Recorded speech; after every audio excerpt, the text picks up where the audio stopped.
alihi wasallam wa ala para rekan-rekan awak media yang saya hormati, mohon maaf pada siang hari ini pengurus Sabang Nahdlatul Ulama Kabupaten Cirebon beserta kiai dari beberapa pengurus cabang di Cirebon Raya plus Sumedang plus Subang dan plus Ciamis serta plus Kabupaten Bogor hadir di forum ini mengganggu para awak media yang sehari-hari memburu berita, sekalipun ini nggak tahu ini bagian dari konsumsi berita, tidak saya ngerti, karena ini adalah prinsip dasar kita adalah ini tabayun, menjelaskan kepada masyarakat secara luas bahwa dalam beberapa hari terakhir di berbagai media dipenuhi oleh berita-berita tentang adanya inisiator dari kalangan-kalangan tertentu untuk menyelenggarakan muktamar luar biasa. Sebelum kami melaksanakan konferensi pers pada siang hari ini, akan kami perkenalkan terlebih dahulu satu persatu yang ada di sini. Yang pertama adalah dari sebelah kiri saya, itu adalah Kiai A.M. Zainuddin. Beliau adalah Ketua Pengurus Cabang NU Kabupaten Bogor, merangkap juga sekaligus sebagai Wakil Majelis Ulama Indonesia Kabupaten Bogor. Di sebelahnya Kiai Mustafa, tokoh muda progresif dari Kabupaten Indramayu. Beliau adalah Ketua Pengurus Cabang NU Kabupaten Indramayu. Di sebelah kiri persis saya adalah Kiai Haji Juhadi Muhammad. Beliau Ketua Pengurus Wilayah Ulama Provinsi Jawa Barat. Kehadiran beliau di sini sebagai bagian dari bentuk dukungan khususnya kepada NU yang ada di wilayah Cirebon Raya dan sekitarnya ini. Saya sendiri adalah Haji Aisyah Syahrozi, Ketua Pengurus Cabang Kabupaten Cirebon. Di samping kanan saya adalah Kiai Istidad. Beliau salah satu tokoh besar di Kabupaten Sumedang dan hari ini beliau diamanati para kiai menjadi Ketua Pengurus Cabang NU Kabupaten Sumedang. Berikutnya adalah Kiai Mustafa Rasjid. Beliau adalah Ketua Pengurus Cabang Nahdlatul Ulama Kota Cirebon. Kemudian berikutnya adalah Kiai Syafibi. Beliau Ketua Pengurus Cabang NU Kabupaten Subang yang sudah memasuki 2 periode. Artinya ketokohan beliau tentu tidak kita ragukan lagi kalau di Kabupaten Subang. Berikutnya adalah Kiai A.M. Aminuddin, mohon maaf. Kiai A.M. Aminuddin ini adalah tokoh yang sempat digadang-gadang menjadi Wakil Bupati Kabupaten Kuningan. Karena beliau sudah menjabat 2 periode di Kabupaten Kuningan, sudah memasuki masa 2 periode dan hari ini beliau aktivitas sehari-harinya adalah menjadi juru dakwah atau kalau di lingkungan NU terkenal dengan istilah mubalik. Jadi kemana-mana beliau ini orator. Lalu di samping kanannya lagi adalah Bangsa Haji, fungsionaris NU Ciamis. Ya, ini mohon maaf, Ketua NU Kabupaten Ciamis sebetulnya kita undang, tapi kemarin komunikasinya terputus karena beliau tidak aktif handphonenya sehingga tidak terhubung. Tapi beliau melihat di salah satu media sosial ada kumpul-kumpul seperti ini, kemudian beliau ada di Cirebon, jadi sebagai salah satu pengurus NU di Kabupaten Ciamis, beliau juga hadir di sini sebagai bentuk dukungan dan support terhadap agenda Pak Tabayun pada siang hari ini. Para awak media yang saya hormati,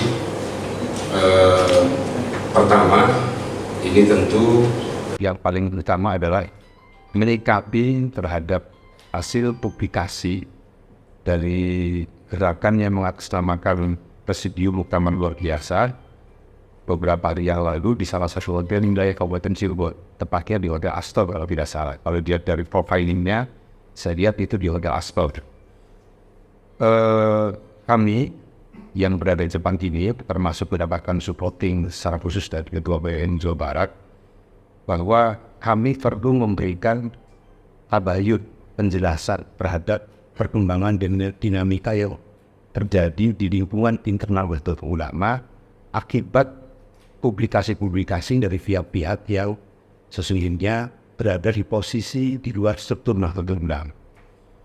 Pertama, bahwa agenda konsolidasi yang mengatasnamakan Presidium Muktamar Luar Biasa NU di salah satu wilayah di Kabupaten Cirebon ini setelah kami lakukan cek kepada tokoh-tokoh pesantren yang ada di Cirebon ini, itu ternyata tidak mendapatkan informasi sama sekali. Saya cek satu pesantren Babakan, kemudian pesantren Kempet, pesantren Arjuna, pesantren Balik Rantai, pesantren Buntet, dan pesantren Gedongan. Yang pesantren-pesantren ini adalah epicentrum dari pesantren Nahdlatul Ulama. Jumlah pesantren besar dan juga sudah memproduksi banyak tokoh, baik tokoh yang berada di lingkungan struktur pengurus besar, tokoh di lingkungan struktur pengurus wilayah, tokoh di lingkungan struktur cabang, dan tokoh di lingkungan kecamatan-kecamatan. Jadi artinya pesantren-pesantren inilah sesungguhnya yang memiliki peran penting di dalam memainkan Nahdlatul Ulama. Semua sesepuhnya setelah kita konfirmasi tidak ada satupun yang mengetahui agenda konsolidasi yang diselenggarakan oleh atas nama Presidium dan dilaksanakan di Hotel Astor di Kabupaten Cirebon. Satupun tidak ada. Kalaupun ada 1-2 orang, tentu rekan-rekan semuanya barangkali melihat YouTube-nya yang beredar misalnya. Kalaupun misalnya ada 1-2 orang yang mengatakan di sana, yang punya di sana, itu adalah atas nama pribadi dan bukan atas nama institusi. Kamu sebutkan saja di situ ada yang mengatasnamakan channel. Nah itu setelah kita cross check ke sesepuh pesantren Buntet, itu ternyata pesantren Buntet bersikap sama seperti sikap konferensi pada hari ini. Jadi mereka mengatasnamakan pribadi. Termasuk pesantren Tempek juga sama, tokoh-tokoh dan sesepuhnya juga terkonfirmasi dengan kami, khususnya di pengurus cabang, bahwa agenda-agenda itu adalah di luar agenda yang mereka izinkan. Artinya tidak sama sekali tidak mau mendapatkan afirmasi. Berikutnya,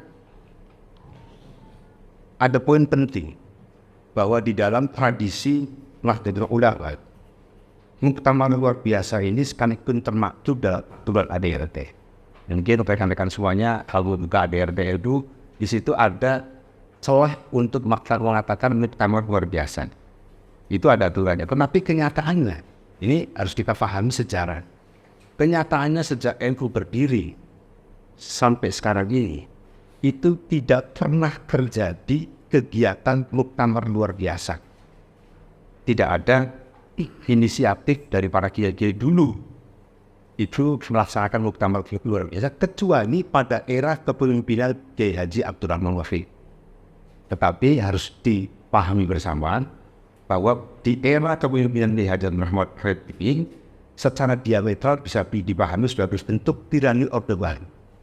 Kita tahu dulu ada tokoh baru yang diusung namanya Abdul Hasan, itu bukan orang yang concern dan menjadi tokoh di lingkungan Nahdlatul Ulama. Tapi karena tirani Orde Baru, Abu Hasan ini diangkat, kemudian dipopulerkan, dan kemudian menyelenggarakan Muktamar Luar Biasa yang outputnya itu ternyata tidak berhasil. NU tetap dikendalikan oleh Gus Dur waktu itu. Jadi dalam sejarah baru satu kali itu saja, tetapi kita bisa memotret bahwa kejadian Muktamar Luar Biasa yang terjadi di lingkungan Nahdlatul Ulama itu ternyata sekali itu terjadi, inisiatornya adalah kelompok-kelompok di luar tokoh-tokoh Nahdlatul Ulama. Ini catatan. Atas dasar ini kami berkesimpulan bahwa praktek NLB sepanjang tidak didasarkan pada nilai-nilai objektif secara syar'i. Contoh misalnya ketua umum misalnya meninggal, wafat, atau tiba-tiba naudzubillah ketua umum misalnya melakukan tindakan korupsi, itu kan syar'i kan? Itu bisa mungkin dilakukan Muktamar Luar Biasa. Tapi dengan catatan tadi, betul-betul sampai pendekatan. Ini gaya ulama itu begini. Gaya ulama itu jangan difahami ADRT itu setekstual mungkin. Gaya ulama itu selalu memahami konteks dan mafhumnya. Jadi MLB itu boleh dilakukan dan tentu mendapatkan afirmasi dari banyak kiai kalau misalnya pendekatannya adalah pendekatan syar'i. Nah, tidak ada contoh konkret ulama-ulama generasi pendahulu kita terkait dengan ini, sekalipun dalam suasana perbedaan yang ada. Ingat, dulu tahun 1992 ada pergeseran Nahdlatul Ulama dari partai politik, dari kewajiban yang saat itu mendukung P3, itu kan, kemudian beralih ke Hito. Itu terjadi banyak pertentangan tajam di antara para ulama yang concern di politik dengan ulama-ulama yang concern di Hito. Tapi tidak ada isu-isu yang mengarah ke lingkaran luar biasa. Demikian seterusnya juga, karena NU ini besar, ditopang oleh banyak kiai-kiai yang tentu pasti ada terjadi perbedaan, tetapi satu hal, Nahdlatul Ulama itu terbiasa dengan tradisi khilafiyah, tradisi saling beda satu kiai dengan kiai yang lain. Nah, NLB itu senantiasa tidak pernah terdengar dan bahkan tidak pernah ada sepanjang sejarah, kecuali nanti tirani Orde Baru tadi. Berikutnya,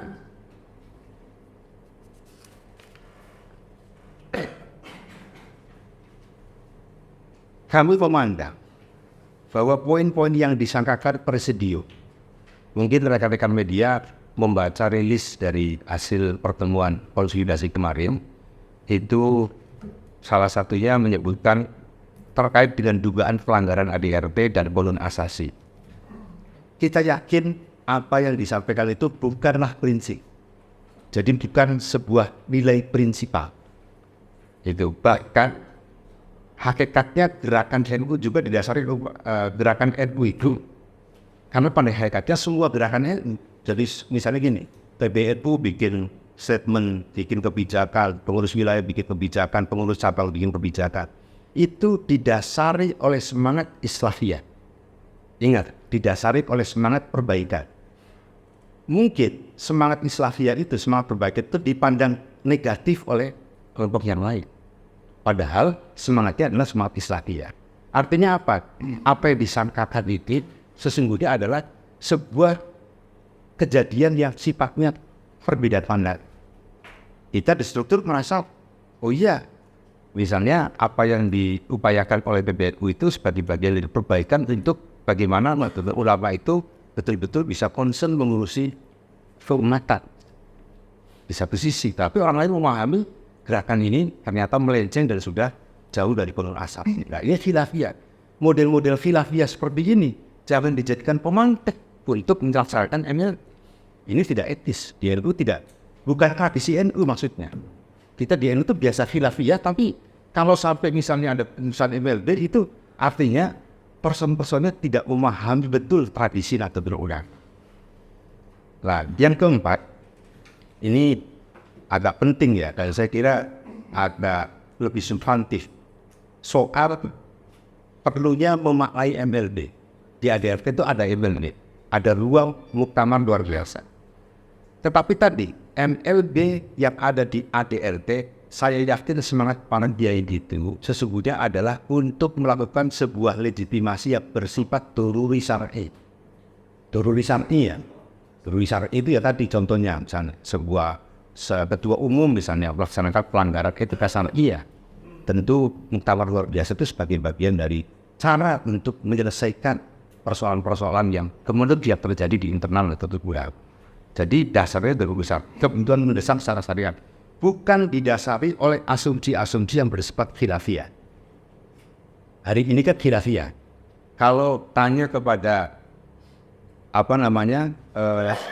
yang mengatasnamakan diri sebagai presidium, pasti jawabannya berapi-api. Ini sudah melanggar bonus asasi, ini sudah melanggar ADRT.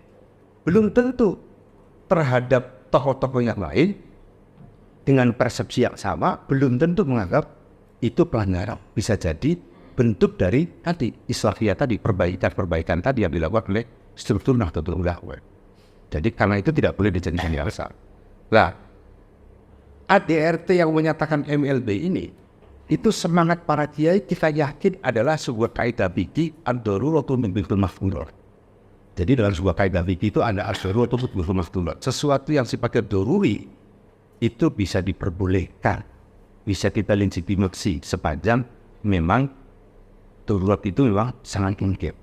Contoh-contohnya sudah kami sebutkan tadi. Jadi bukan sebagai alat untuk ketika tidak suka lalu digunakan instrumen MLB karena itu menyalahi etika dan tradisi akhlakul karimah yang ada di Nahdlatul Ulama.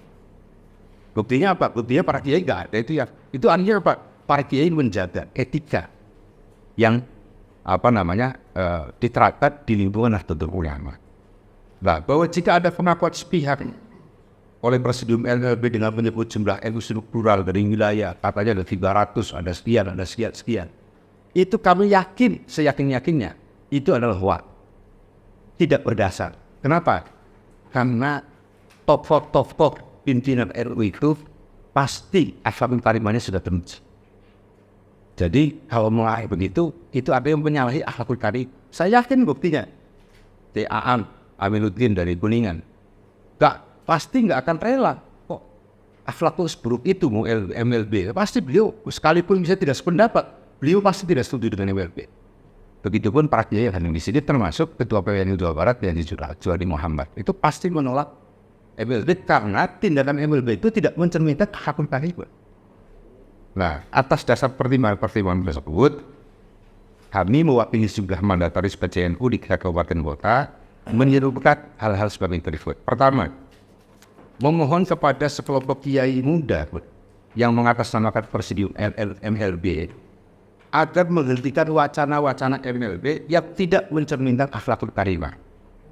Karena jika dibiarkan, hanya akan menjadi ibro, menjadi contoh buruk bagi generasi berikutnya, apalagi didasari oleh cara-cara yang selalu mengedepankan syukur.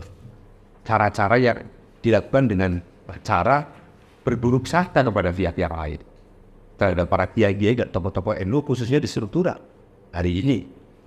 Yang kedua, mengajak kepada Nahdliyin dan Muharrik Nahdlatul Ulama dimanapun itu untuk sama-sama dalam mengekspresikan NU, dalam berkhidmah terhadap NU itu senantiasa didasari oleh aspek rasionalitas. Boleh, akal itu menjadi penting, boleh, tetapi tidak boleh mengabaikan aspek spiritualitas, apalagi aspek yang kita yakini bahwa karena Nahdlatul Ulama ini didirikan oleh para kiai-kiai yang soleh-soleh itu kita yakini, maka Nahdlatul Ulama sebagai organisasi sakral harus begitu sebagai seorang muharrik.